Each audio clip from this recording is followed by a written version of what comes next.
Good morning, good afternoon, good evening दोस्तों। Kevin sir back from personal tutor. Standard 9th history playlist आप लोग देख रहे हैं। चैप्टर है socialism in Europe and the Russian revolution. Topic 4 we are going to start, what changed after October. हमें पता है अक्टूबर 1917 आते आते पेट्रोग्राड और मॉस्को का रीजन अब बोल्शेविक्स के हाथों में आ गया था। व्लादिमीर लेनिन ने एक तरफा इंप्रूवमेंट दिखाई थी कि किस तरीके से हम लोग किसी एक ऑर्गेनाइजेशन को सेटअप करके एक देश की बागडोर संभाल सकते हैं। अब ये बोल्शेविक्स जो थे, ये लोग ना एक माइंडसेट वाले लोग थे। They had totally opposed private property system. Private property का जो सिस्टम था, जो लोग प्राइवेट प्रॉपर्टी लेके बैठते थे, उसके अगेंस्ट में बोल्शेविक्स खड़े होते थे। They never like this idea, क्योंकि ज़्यादातर वर्कर्स और पेजेंट्स थे। नवंबर 1917 में बहुत सारी इंडस्ट्रीज और बैंक्स को नेशनलाइज करा।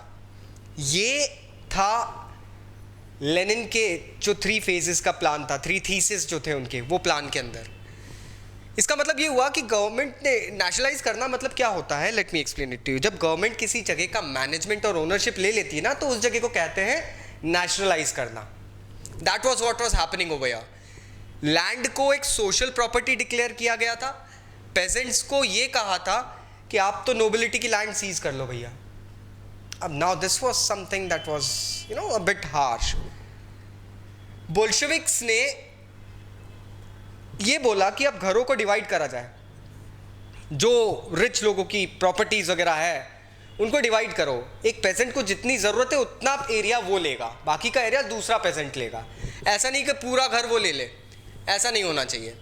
अब व्हाट हैपेंड, इन्होंने ये जो एरिस्टोक्रेसी के टाइम पे जो टाइटल दिए गए थे जार के टाइम पे, वो सारे टाइटल्स बैन करे और चेंज दिखाने के लिए आर्मी और ऑफिशियल्स को एक यूनिफॉर्म दी गई थी। ये कब हुआ था? एक कंपटीशन रखा गया 1918 में, जिसमें यह कहा गया लोगों को, बच्चों को, कि आप लोग रशिया की आर्मी के लिए ड्रेस डिजाइन करिए। एक वक्त है, मतलब एक कहानी है कि उसी वक्त ना जो Soviet hat, the famous Soviet hat जिसे कहते हैं बुद्युनोवका, जो बुद्युनोवका था, वो उस वक्त चूज किया गया था। So there is a story behind it and it's really interesting. अगर आप फिगर 12 देखेंगे आपकी बुक में, so you can clearly see a soldier wearing the Soviet hat, that is budenovka. Bolshevik party को रीनेम करा गया रशियन कम्युनिस्ट पार्टी बोल्शेविक में। अब बोल्शेविक पार्टी सिर्फ बोल्शेविक नहीं थी। लेनिन का वो सपना कि अब कम्युनिस्ट विचारधारा हमको लेके आनी है, वो यहां पे आने लगी थी। नवंबर 1917 में बोल्शेविक्स ने एक इलेक्शन कंडक्ट करवाया कॉन्स्टिट्यूएंट असेंबली बनाने के लिए, लेकिन उनको इतना सपोर्ट नहीं मिल पाया।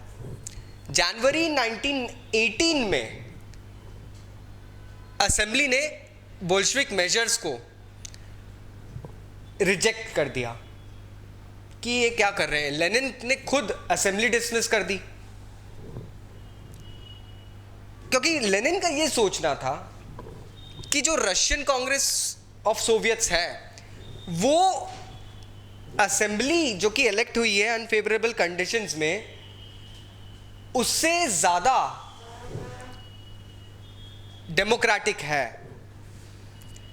मार्च 1918 में, ठीक है, हालांकि एक डिस्पोजिशन था, एक नॉन एग्रीमेंट था पॉलिटिकल अलायंस के साथ में।